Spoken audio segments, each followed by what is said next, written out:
Welcome to another episode, everyone. Okay, we have the Jefe paperwork from the LAPD as to 3 pages long. Excuse me, as to exactly why he was arrested. No, none of this speculation. No more speculation with all of these podcasters inundating, flooding the internet with misinformation. It was all lies, all for profit, irresponsible content creators. And as I said, I'm only going to bring you the facts. That's why I've stayed away from it. I spoke about his brother being shot in my video last night. That was a fact. His brother being locked up, that's a fact. Nothing to do with his case. But at any rate, podcasters have just been called out and attacked viciously for the information they've been putting out on young Jefe. I'm going to get into that video next, right after this one, because it's deep and you need to understand what's going on. As I said, it was going to be plenty of backlash over the content being put out. Now, this is Street TV and Alex Alonso. And he oftentimes gets his hands on things, on paperwork and all that. He has the paperwork here. And he too is the individual who eviscerated podcasters for their coverage of the Jefe situation.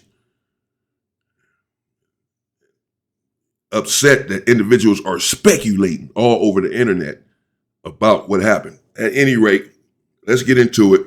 This is exactly from the LAPD why Jefe is locked up. And any other adjective you want to throw in there. But I got the probable cause statement by the LAPD in young Jefe's case. It's 3 pages, and I'm going to put a link to a PDF file of these 3 pages below for any of those that want to read it, review it. You guys might want to cover it. But if you're one of those platforms that has been pushing these false narratives, you ain't qualified to review and read this. So just skip over it. All right, so there you have it. He said it. So again, this is Street TV. Alex Alonso, go check him out. He has the link, as he just said in his description, to that paperwork, to Aunt Jefe's paperwork from the LAPD. So if you guys want to see the paperwork and read it for yourselves, as to his situation or what have you, then that's how you can find it. I don't have the link here in my description. I'm not going to take it. This is his thing. This is his link. This is his content, Alex Alonso. So y'all go over there and get the link from his channel, check him out, and download it. And there you have the paperwork yourself. Right now, we're going to get into it and see exactly what it says. January 31st, 2026, 911 call was made to report an assault at 6916 Southwestern Avenue in the city of LA. The 911 caller advised that the victim was being assaulted by multiple suspects in the parking lot. Now here is that parking lot. The parking lot is on the corner of 70th and Western. There's a thrift shop there, there's a mini market, and then there's a laundromat. Fire department announced Mr. Carl Welch dead at the scene on January 31st. Police, LAPD responded and they picked up some evidence at the scene. They found 5 pieces of broken jewelry and 1 set of veneers belonging to the victim. When the detectives got to the scene, Mr. Welch was shirtless, lying in a supine position next to the wall with obvious facial trauma, and the victim's black Escalade was parked nearby. Detective Avilar was approached by the victim's girlfriend, and she provided some information on who he was and where he worked. According to this affidavit here, Mr. Welch arrived in the parking lot at 6:20 p.m. It states that the first suspects arrived at 7 p.m. and started to congregate with Mr. Welch. Then at 9:30 p.m., more suspects arrived, including young Aunt Jefe. And then around 9:45 p.m., and this is all according to video surveillance that they have obviously on one of these buildings. Then at 9:45 p.m., according to the video surveillance, the assault against Mr. Welch begins. At 10:34 p.m., the fire department announced him dead. Now, the detective also got in touch with the wife, and the wife made a statement to the police saying that Carl Welch worked at an unlicensed dispensary on Florence and Normandy, and that the owner of this dispensary told the wife that Mr. Welch would hold the rent money in a bag, and he would put that bag in his car. Now, that bag is very important. Don't forget about the bag that he keeps the rent money in his car. Detectives then went to the dispensary, spoke to the owner to confirm the wife's story, and the owner said yes, he keeps the rent money in a bag. Now, this video surveillance was reviewed by one of the gang cops out of the 77th Division named Lagunas. Officer Lagunas is from the gang enforcement detail. And let me just state that the gang enforcement detail has been currently halted because of some recent corruption that came up regarding ghost stops and not turning on body cams during traffic stops. There's more about that in a previous video that I did. But okay, well, I'm gonna check that out because the gang unit there at 77th Division, they are corrupt. They commit crimes. They unalive people. They plant drugs. They do all of this. And as we can see, an investigation, and they had to halt it because these individuals were not turning on their body cams. This is common practice in Los Angeles with the police doing this sort of stuff. This is not a bash the police party, just speaking of facts. Okay, so far, all right. So they have video surveillance, and according to the video surveillance, according to the paperwork that he's reading, again, go get your own copy from his channel. And Jefe pulled up at 9:45, according to the video surveillance. I mean, dude ended up pronounced dead at 10:23. This is crazy, man. This whole time then, since January 31st, and Jefe has been sitting with this on his conscience, or, worrying about this. I'm assuming he knew the same day that the dude died. The same day that the dude died, he found out, and everyone else involved found out, man, dude died. They probably been sitting around ever since, waiting on the police or trying to figure out what to do. Oh man, that's crazy. This is all according to the police report. And Jefe obviously still has not been found guilty of anything. It may not be found guilty. Many people still saying that he didn't do anything. I guess we'll see, or they'll see, the jury will see, or whatever, with the video shows, with the surveillance shows. But just because he's arrested and in the paperwork doesn't mean that he's guilty. We know this much. But this is tough. Found his veneers right there on the street. They knocked all his teeth out of his mouth. Whoever it was beat this man so badly that he died. So this was a severe beating. Part of this same 77th Division gang enforcement detail, and he watched the video surveillance and he provided what he knew about the people in that video. So Lagunas identified the suspect kicking Mr. Welch in the head as Johnny Gray, also known as North Face. Officer Lagunas personally knows Gray and not only identified him, but he identified his car that was parked in the parking lot.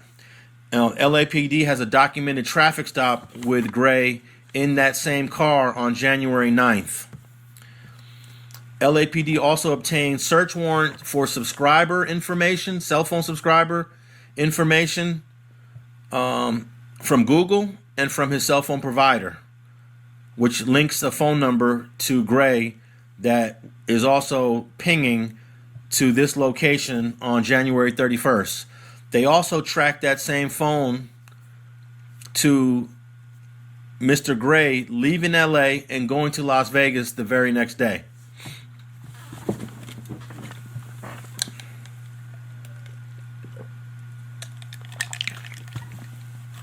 Although we don't have the exact number of people that were in that parking lot when this incident happened, Officer Lagunas was able to identify two other people on the surveillance video, one being Young Ant and the other one being a guy named Irvin Theus.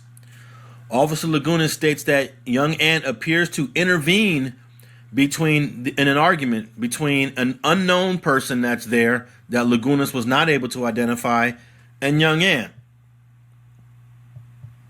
So Lagunas is actually identifying Young Ant Jefe as the person that is trying to de-escalate the conflict between an unknown person, we'll call him suspect 4, and Young Ant. But then Lagunas later states in this affidavit that Young Ant can be seen striking the victim while he's on the ground. Lagunas was able to identify that Young Ant went to his car and started speaking to Irvin Thomas. Now, Irvin Theus. Irvin Theus is 21 years old. He is also from ETG. During the assault, actually, Theus was sitting in his car parked right next to Carl Welch's car. Irvin Theus did not participate in the actual assault, but according to Officer Lagunas, when Theus pulled up, he's seen interacting with the victim, then he's seen getting in his car, leaving, and then he comes back in his car shortly before the assault begins against Mr. Welch. But after the assault finishes, Theus goes into the victim's car, grabs a bag, and then gives that bag to Young Ant. Now, that's why I said don't forget about a bag. For some reason in this statement of probable cause, you could tell they're trying to link this bag as to something of value, which is where the robbery comes in. On April 27th, the LAPD decides to issue warrants on 3 people. On Young Ant, on Johnny Gray for murder, and they issue a warrant to Irvin Theus for conspiracy. Irvin Theus is the guy seen going in the car, grabbing a few things, specifically that bag, and then giving that bag to Young Ant. Also, they took Carl Welch's Escalade and they dusted it for fingerprints, and Irvin Theus's fingerprints are all over the car. So not only is he seen on video going into the car, they have his fingerprints on the car. And I just have a few questions. Well, yeah, his fingerprints would be on there if they see him going to the car touching it. What does that have to do with the beating? Doesn't mean he's guilty of anything because he's touched his car before or because he's been in his car. Apparently, they were all friends, all from the same gang at some point. So, and then, there were other rumors and speculation that this individual, the victim, was accused of SA some time ago, and that this was what this was about. This was his put off. Many people said that and reported that.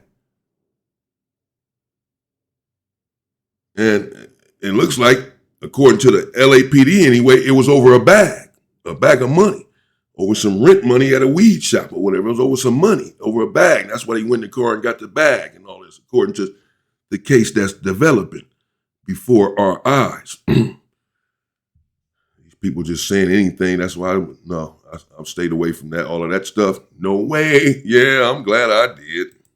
Before I wrap this up, I wonder why it took till April 27th to issue warrants when this offense happened on January 31st. Maybe it took some time for Officer Lagunas to identify people in that parking lot. Maybe he actually didn't know who they were and had to do some research to figure it out. I don't know. Even after the warrants were issued in April, why did it take almost a month to actually make the arrests? Everyone was accessible. They knew where all these guys lived and were at. I want to know why Lagunas, Officer Lagunas, the 77th gang detective, if he's the gang expert for A-Tray gangsters, and there was a bunch of people in that parking lot, why he's only able to identify 3? He didn't even identify the original person arguing with Mr. Welch, the one that Young Ann is breaking it up. He's trying to de-escalate it. Lagunas doesn't even know who that person is. Are they going to link this bag to the rent money for the dispensary? Well, it looks like they're trying to. And the fact that young Jefe was trying to de-escalate the situation, he's on record on surveillance as having trying to break up the fight. Obviously, that helps. That's in the report. That's on video. Also, of course, in the report, as we heard, is this same officer, Lagunas, saying that and Jefe struck the victim while he was down on the ground, according to this report. That doesn't help.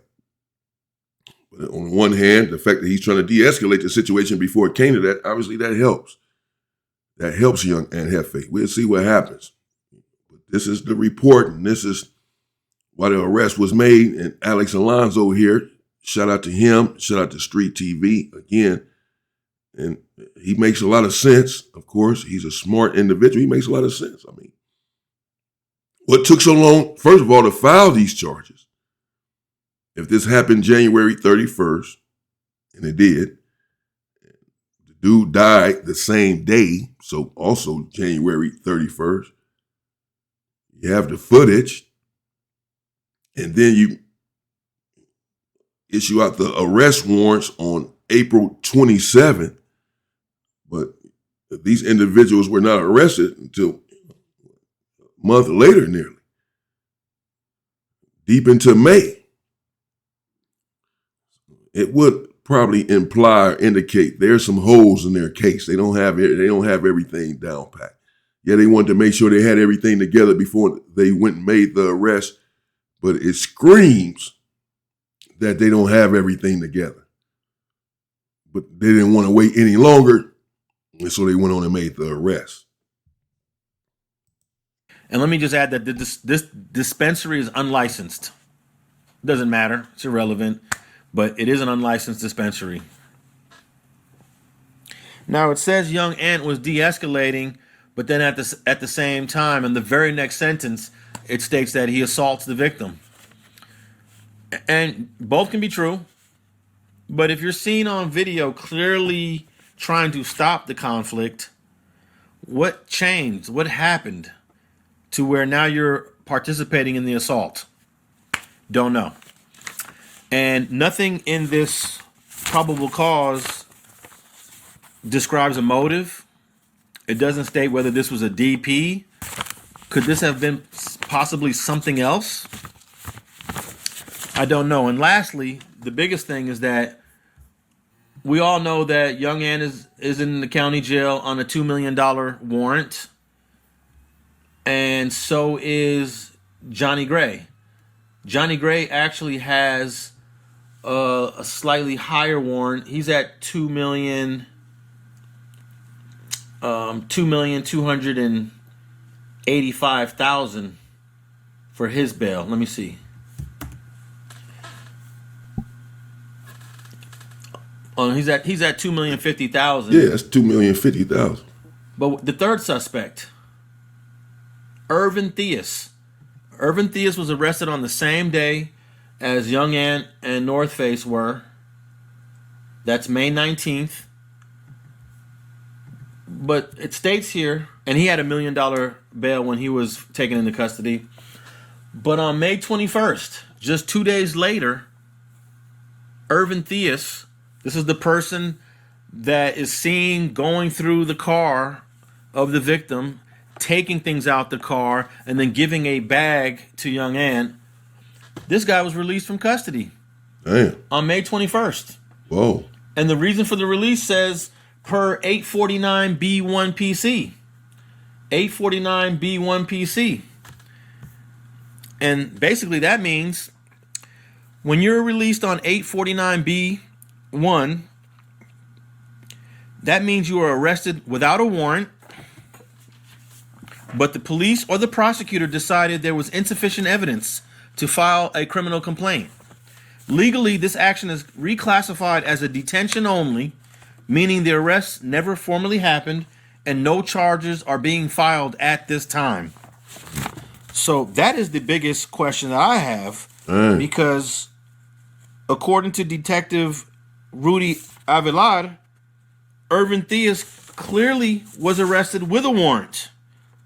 On April 27th, Ramey arrest warrants were issued for Irvin Theus for conspiracy. And then Detective Lagunas claims that you can see Mr. Theus going through the car of the victim. But he was released. And that's all I have on the update. Wow. Okay. Wow. A lot going on there. Let me know what you think in the comments. Once again, shout out to my guy, Alex Alonzo, Street TV, Munchie BB over there. They have a podcast together. And again, these podcasters are under attack for their podcasting on this situation. Get into that next. There you have it, man. Young and Jefe.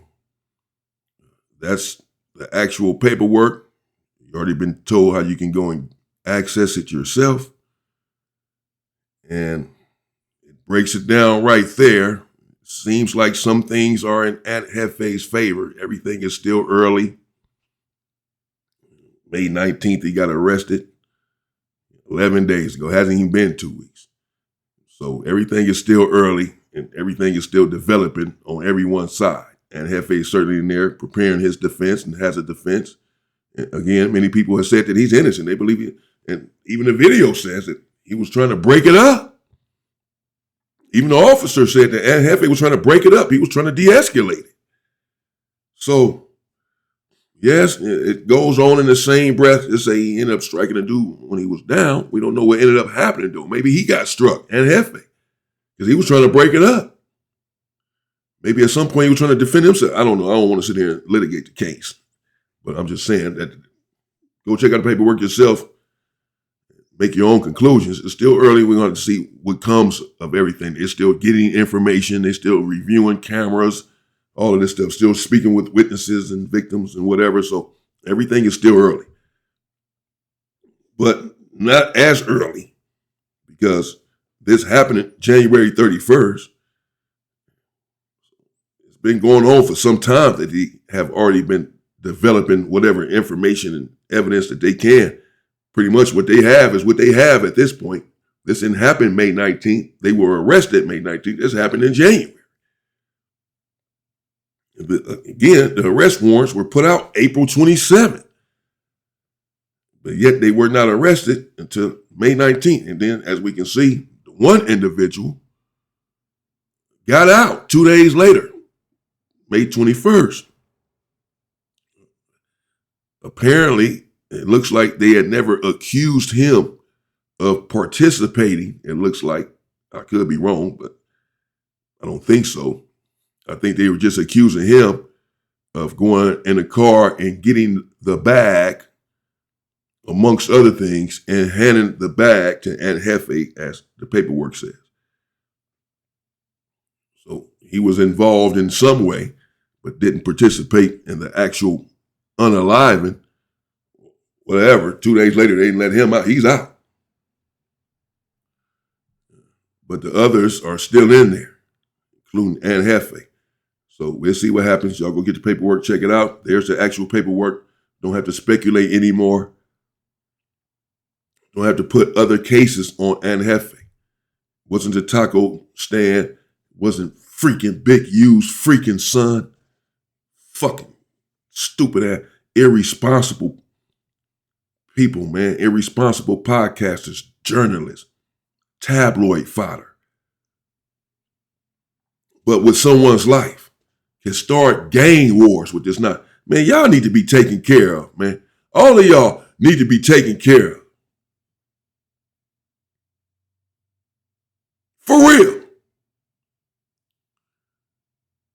Use your imagination when I say taken care of.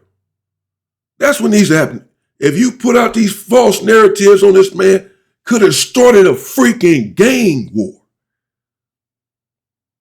between the 8-Tray gangsters and the Pueblo, between the 8-Tray gangsters and the 60s. But yeah, they already have a gang war, but it could have ratcheted up, could have intensified. Hell, that's what Seti Nash was saying in his video.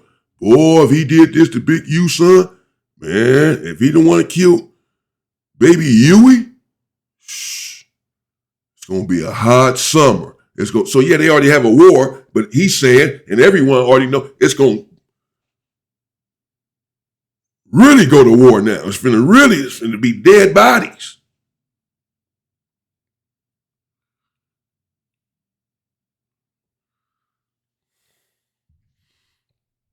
And he had nothing to do with any of that stuff.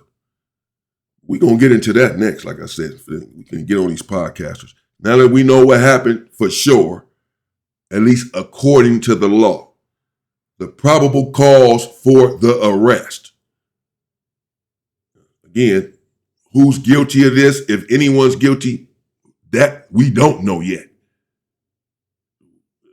The case is ongoing, it's fluid, it's developing. We'll cover it as we go along to see what happens. Everyone is innocent until proven guilty, supposedly. So all of these individuals are innocent. We don't know what happened. All we know is that according to the paperwork, an arrest was made, and this is why the arrest was made. This is why the arrest was made. That's all that paperwork is saying. The probable cause for the arrest, for the charges. This is our case. This is our probable cause. On this day, we got surveillance of individuals pulling up. I'm a gang expert from this hood. I cover this hood. I'm saying that the people on the tape are this person, that person, this person. I know these people. I pull them over all the time. I've dealt with them. I've arrested them. The people on the tape are this person, that person. So that's the probable cause. That's not guilt. That's just explaining why he was arrested and everyone else was arrested. Not explaining anything about their guilt or innocence, because no one knows that at this point. This is their case. We haven't heard Aunt Jefe's and the others' defense. We've only heard the government's case against them. We haven't heard their defense against the government's case. So right now we're hearing one side of the story. This is their probable cause for making the arrest. We'll hear Aunt Jefe's side of the story soon enough, I'm sure. Let's withhold judgment until we do, until we understand everything that's going on from both sides. Let's hear his defense to this. What say you, Aunt Jefe, to these charges? Let's see what he has to say. And let's withhold our judgment until we hear from the man. God. Y'all put a people out there and I'll get to that next. Aunt Jefe, there you have it. There's the paperwork. Go access it. Go check it out for yourself. Go read the whole thing. If that's what you want to do. You may as well. Because these podcasters were getting a lot of views. So you're interested in what's going on with Aunt Jefe's situation. Because you were watching and consuming all of the false content and false narratives, misinformation that these individuals were putting out about it. They kept putting it out because you kept watching it. So you want to know what's going on. Well, at least go get the truth then. If you're going to watch all of this nonsense on it, now you can go get, again, not the truth of his guilt or innocence, not the truth of what happened. We don't know. Police lie all the time. This is what they are saying. The police. You can go get the police report. Doesn't mean that you're going to get the truth. We don't know what happened there. I haven't seen any video. They took time to make the arrest. Stuff happened in January. We don't know what's really going on. Some stuff going on with this case. There's some holes in here. But at least you can go see why he was actually arrested. This paperwork indicates why he was arrested. Whether they should have arrested him or not, that's a different story. But this is why he was arrested. So we don't have to speculate. It was this, it was that, it was this. No, this is why he was arrested. Doesn't mean he's guilty, just means that this is why he was arrested. So at least you can have the facts on why he was arrested. Not the facts on the case, not the facts on whether he did this or not. The police report can't tell you that. They don't know that themselves. All they can do is make an arrest. The jury is going to have to say whether or not he's guilty. Judge, jury, etc. The police can't even tell you that he's guilty. All they can do is make an arrest. The police have to tell you right now he's still innocent. He's innocent until proven guilty. So, again, this is not to speak about his guilt or innocence, just why he was arrested. That's all this does. Again, shout out to these individuals. Alex Alonzo, Street TV. Appreciate the information, the paperwork. Does good work over there. Let's get into these podcasters, these felonious podcasters next. Shout out to Jefe as well, and Carl Welch, who lost his life. I believe that was the individual who lost his life, his family. Let's stop it all and stop the nonsense and stop the violence and stop this fake reporting. Fake individuals. Stay safe and stay free, people.